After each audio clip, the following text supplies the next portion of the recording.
Hi everyone, it's me, Bill, KC3RYS. Have you ever been online or listened into a radio conversation and heard a conversation that went something along the lines of, hey, I'm new to the hobby and I have a question about, or maybe they start with, I just got myself this radio and I'm wondering how to, and the answers that come back are just full of vitriol. Things along the lines of, hey, I know you're not licensed, so you should get licensed, or that's a dumb question, or you would know better if XYZ, or any of these answers. Not this one.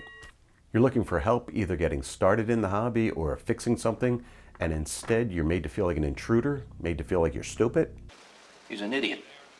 And you're left wondering, what's this guy's problem? Or worse yet, you're thinking about giving up the hobby if this is what people are going to be like. I'll go collect stamps. Well, put away your stamp book, take a deep breath, and relax. Think happy little repeaters. Happy little repeaters.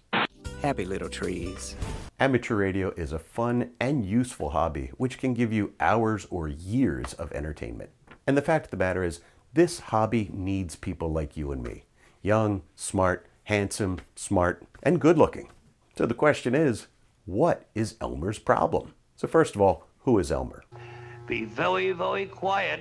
An Elmer is a venerated position, person who is willing to help a new guy along with his wisdom and advice. Heck, if you're watching this video, then I guess I'm kind of being an Elmer. Thanks for watching. So the question now is, what's with the senior guys? Why are they treating us like this?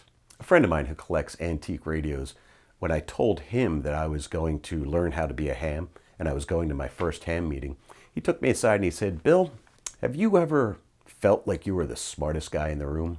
Of course, my brain said, not really, but my ego said, yeah, sure. Unfortunately, my ego got to my mouth first, and so I went, yeah, I guess so. And he leaned in and he said to me, Bill, this ain't gonna be that room. And I was like, wow, my first bitch slap, and I'm not even a ham yet. Have you ever heard the expression, it's better to keep your mouth shut and let the world think you're a fool rather than to open your mouth and take away all doubt? Harpo Marx said that one.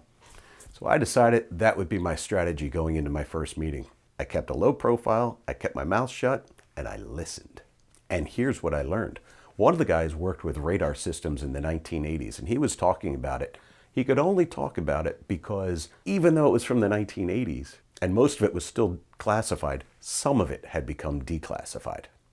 Another guy worked in Moscow listening on radio systems over there. I introduced myself to him once 2 years ago. He still remembers my name. At a meeting one night, this guy started talking about he wanted to have a device that could do a certain thing. He couldn't find it online anywhere. So he went down to his basement, brought out some parts and some solder, and built the damn thing himself. Then he handed it around into the room and everyone looked at it. And everyone's looking at it like, oh, I like the way he soldered this, or I like the way he put that component there, or whatever. I looked at it like a dog trying to learn English, my head cocked sideways. I had no idea what he was up to here. But this is the level of folks I'm dealing with. They're smart. My point in telling you all this is, a lot of these senior ham operators are operating at a level much higher than the average person. And I think that's true of most senior ham operators. Fortunately, my group was very accommodating, very friendly, and very open. And I really appreciate them for being like that. But not every group is like that. I could see how a guy who's been an operator since the 1970s and who's built his own radios out of things like thumbtack, wires, playing cards, an old lunchbox, a rubber inner tube, magnets, crystal, wire, Morse code taps, batteries, Moxie, and something called a Heath kit, and can easily forget what it's like to be a new operator. Especially if they've read more books, spent more money, spent more time on the hobby that you can even imagine, and now they're being asked simple questions by a guy with a $30 radio and no sense of decorum. And I'm talking about myself here. Well, don't lose heart. These guys are generally polite, kind, and with a good heart. Sure, there are a few sourpusses out there, but don't let them distract you from the hobby.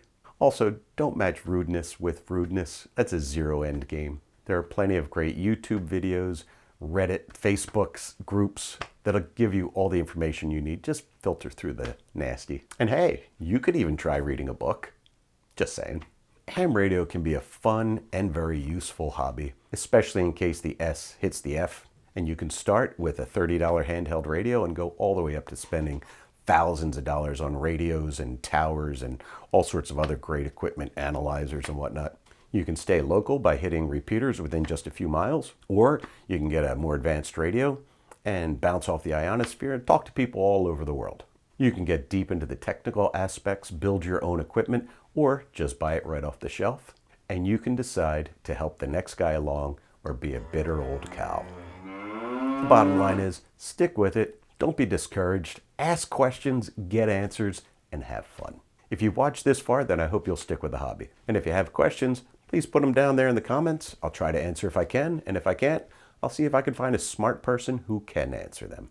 Good luck, have fun, and thanks for watching. Oh, hi, it's me, Bill, KC3RYS, coming to you live from the... Hey, Bill, are you out there? Hold on. Got to answer that. Yeah, hi, this is Bill, KC3RYS. Whatever happened to Elmer? I want to learn about ham radio, and every time I ask a simple question, half a dozen guys jump up and start berating me that I should already know whatever I'm asking and telling me to get a license or go Google the answer. Why, you sound really upset. You're darn right I'm upset. I'm starting to lose my hair. I'm going to end up looking like you. Let me, let's start the video.